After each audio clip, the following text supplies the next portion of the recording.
Christmas नाम आता है तो एक जहन में एक बात उत्पन्न होती है, क्या सांता क्लॉज, क्या क्रिसमस ट्री, केक जैसा हमने अभी देखा, दारू पार्टी, हंगामा, सेलिब्रेशन, हम इसी को क्रिसमस सोचते हैं और हम इसी में खुश रहते हैं कि जब भी क्रिसमस आएगा तो नए नए कपड़े पहनेंगे, अच्छे अच्छे पकवान खाएंगे और खूब पार्टी करेंगे।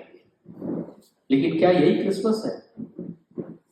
क्रिसमस नए दिन का जो सबसे बड़ा उद्देश्य है कि जो हमें बाइबल में मिलता है यूहन्ना 3:16 और 17 में, कि परमेश्वर ने जगत से ऐसा प्रेम किया कि उसने अपना इकलौता पुत्र दे दिया ताकि जो कोई उस पर विश्वास करे वो अनंत जीवन पाए। और यहाँ लिखा 17 पद में लिखा है कि परमेश्वर ने अपने बेटे को इसलिए नहीं भेजा कि जगत को उसके पापों का दंड दे, परंतु इसलिए भेजा कि जगत का उनको उनके पापों से छुटकारा। तो मेन उद्देश्य यीशु मसीह के जन्म का मेन उद्देश्य है कि जगत के पाप को उठाना। वो परमेश्वर के आने, यीशु मसीह के आने का जो मेन संदेश है, मेन उद्देश्य है, वो ये है कि आपके और मेरे पापों का को छुटकारा मिले, हम उस पाप से बचाए जाए, ये उसका उद्देश्य है। और जब यीशु मसीह का जन्म हुआ तो यीशु मसीह के जन्म के पहले एक स्वर्गदूत आता है और यूसुफ जो यीशु मसीह का संसारिक पिता उसके पास आके कहता है कि देख कुंवारी मरियम जो है वो तेरी जो मंगेतर है वो गर्भवती होगी और एक पुत्र को उसने जन्म देगा, उसका नाम यीशु रखना, अर्थात वो पापों से छुटकारा देने वाला, उद्धार करता मतलब पापों से छुटकारा देने वाला। तो यही संदेश वो मरियम के पास लेके जाता है कि तू गर्भवती होगी और तू एक पुत्र जनेगी, उसका नाम यीशु रखना। यीशु का मतलब जो लोगों को पापों से छुटकारा दे, जो लोगों को पापों से छुटकारा दे। और यही बात स्वर्गदूत गड़ेड़ियों के पास जाकर कहते हैं, देखो तुम्हारे लिए आज बड़े आनंद का सुसमाचार सुनाता हूं कि तुम्हारे लिए दाऊद नगर में एक उद्धारकर्ता जन्मा है और यही मसीह प्रभु है, उद्धारकर्ता जन्मा है। तो यीशु का जन्म हमारे लिए एक उद्धारकर्ता के रूप में, पार्टी नहीं है, केक नहीं है, सांता क्लॉज नहीं है, गिफ्ट नहीं है, पकवान नहीं है। ठीक है, ये सब चीजें सेलिब्रेशन के साथ होती हैं, लेकिन हमें उसके मेन उद्देश्य को समझने की आवश्यकता है कि क्या है, क्यों यीशु मसीह इस धरती पर आया, और ये तो उसके उद्देश्य हो गए। और जब यीशु मसीह का जन्म हुआ तो उसने इस उद्देश्य को अपने जीवन में पूरा किया। वो जब आया, जब यीशु मसीह का जन्म हुआ तो उसने, जब यीशु मसीह के जन्म के पहले, मैं थोड़ा पीछे लेके जाना चाहता हूं, तो यीशु मसीह के जन्म के पहले पुराने नियम में हम जब पढ़ेंगे तो वहां लिखा हुआ है कि पाप के बदले बलिदान होता। बलिदान किसका होता था? गाय बछड़ों का बलिदान दिया जाता और पाप से छुटकारे के लिए किया जाता था। और ये जो प्रोसेस है हर साल मनाया जाता, हर साल याजक आप अब लोगों के लिए पवित्र स्थान में जाता था, महापवित्र स्थान में जाता था, उस लोगों को लेके जाता था, वहां पे चढ़ाया करता। ये पापों से छुटकारे का उस समय का प्रोसेस था और ये हर साल मनाना पड़ता था, क्योंकि बाइबल कहती है, बाइबल में लिखा हुआ है कि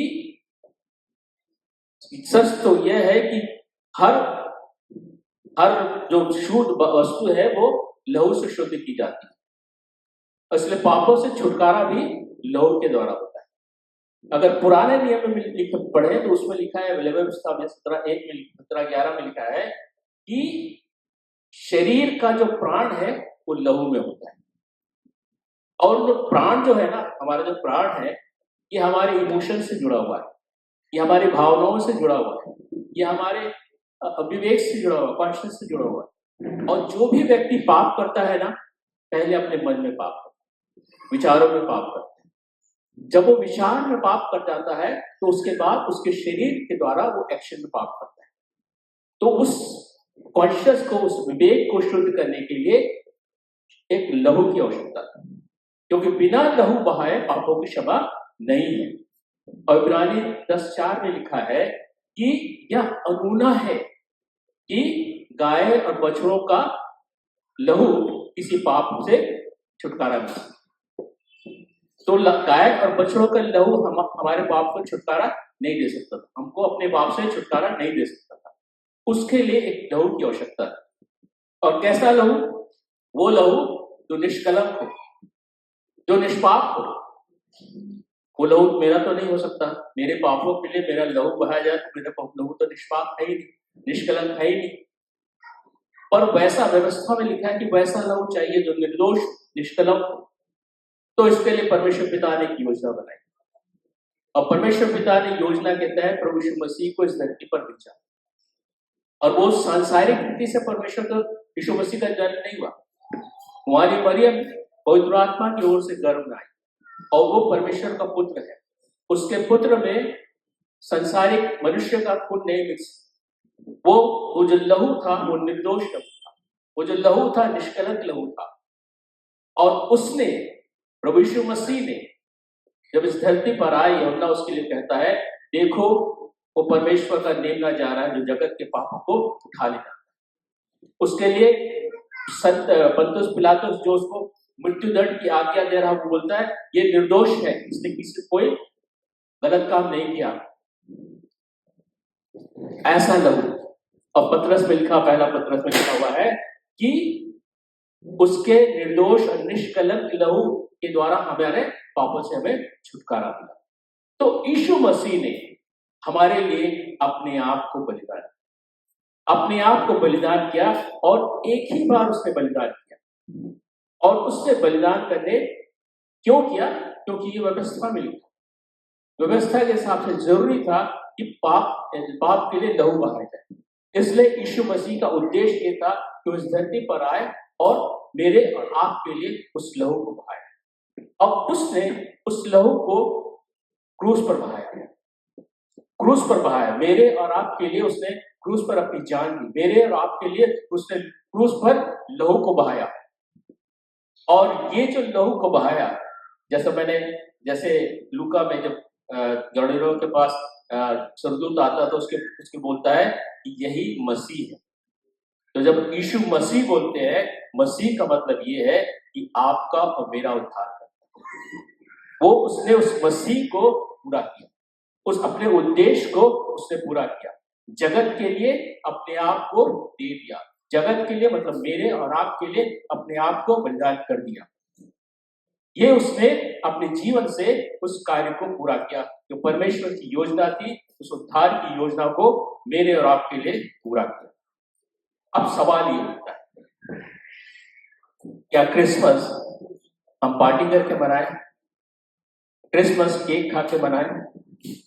क्रिसमस नए कपड़े में पकवान खा के मनाएं, या कुछ और? प्रश्न आपके और मेरे सामने, क्योंकि बाइबल कहती है कि हम में से कोई भी अपने आप को नहीं कह सकता कि वो पापी नहीं।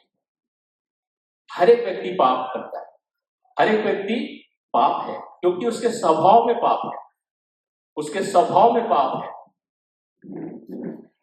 कोई अपने छोटे बच्चे को झूठ बोलना सिखाता है क्या? झूठ बोलना सिखाता है? चोरी करना सिखाता है? कोई सिखाता है? नहीं सिखाता। कहां सीखता है? स्वभाव में पाप है, स्वभाव में पाप है। तो हम ये कह ही नहीं सकते कि मैंने पाप नहीं किया, मेरे को छुटकारे की आवश्यकता नहीं है, मेरे को प्रभु यीशु मसीह के लहू की आवश्यकता नहीं है, ये बोल ही नहीं सकता। और इसीलिए जब मैं और आप, यीशु मसीह ने तो अपना काम कर दिया, यीशु मसीह ने तो बलिदान दे दी, उस व्यवस्था को जो था उसको पूरा कर लिया। लेकिन ये व्यवस्था मेरे और आपके जीवन में तब पूर्ण होती है जब मैं यीशु मसीह पर विश्वास करता हूं। तब उसने जो लहू बहाया है, वो लहू के कारण यीशु मसीह मेरे और आपके लिए प्रायश्चित करता है। तो विश्वास बहुत जरूरी है। जब तक हम विश्वास नहीं करेंगे वो लहू तो यीशु मसीह का जो बलिदान है वो मेरे और आपके जीवन के लिए कार्यकारी नहीं। हम सिर्फ क्रिसमस मनाएंगे, केक खाएंगे, पार्टी करेंगे, डांस करेंगे, यहीं तक सीमित हो जाएगा। जिस दिन हम उस पर विश्वास करेंगे, रोमी 10:10 में लिखा है कि मुंह से इनकार किया जाता है, मन से विश्वास किया जाता है। जब तक ये हम नहीं करेंगे, उसको अपना प्रभु मान के स्वीकार नहीं करेंगे, अपने पापों की क्षमा नहीं मांगेंगे, वो लहू जो उसने बहाया है वो मेरे और आपके लिए कार्यकारी नहीं। और जिस दिन हमने विश्वास किया उस पर कि प्रभु यीशु मसीह परमेश्वर का बेटा है, वो इस धरती पर आया, मेरे लिए मारा गया, मेरे लिए गाड़ा गया, तीसरे दिन मृतकों में से जी उठा, जिस दिन हम ये सब अंगीकार कर लेते हैं, जिस दिन प्रभु यीशु मसीह को हम अपना प्रभु मान के स्वीकार कर लेते हैं, उस दिन वो घड़ी मेरे और आपके लिए नया जीवन, वो घड़ी मेरे और आपके लिए बड़ा दिन है, क्रिसमस है। वो दिन 365 दिन में कोई भी दिन हो सकता है, कोई भी समय हो सकता है। जिस घड़ी जिस समय आप ये स्वीकार करते हैं कि यीशु मसीह मेरा मालिक है, यीशु मसीह ने मेरे पापों के लिए अपनी जान को दी, अपनी कुर्बानी दी, लहू बहाया, उस दिन आपके लिए मेरे लिए क्रिसमस, यही क्रिसमस का सही मतलब है। और उस दिन से वो मेरा प्रभु हो जाता है। तो जो स्वर्गदूतों ने गड़ेड़ियों को कहा था कि मैं तुम्हारे लिए दाऊद के नगर में एक उद्धारकर्ता जन्मा है और यही मसीह प्रभु है, उस समय मेरे और आपके लिए प्रूफ हो जाता है कि यीशु जो पैदा हुआ, जो कुंवारी मरियम से पैदा हुआ, वो मेरे लिए मसीह था, मेरे लिए उसने कुर्बानी दी, मेरा मसीहा है वो। और जब मैं उसको प्रभु करके स्वीकार करता हूँ तो वो मेरा प्रभु, तब हम करते हैं प्रभु यीशु मसीह। और ये मेरे जीवन के लिए होता है, और ये मेरे और आपके लिए इस क्रिसमस का संदेश है। और क्रिसमस उस दिन है जब मैं उसको बोलता हूँ यीशु मेरा प्रभु। परमेश्वर इन वचनों द्वारा सुबह को होता है।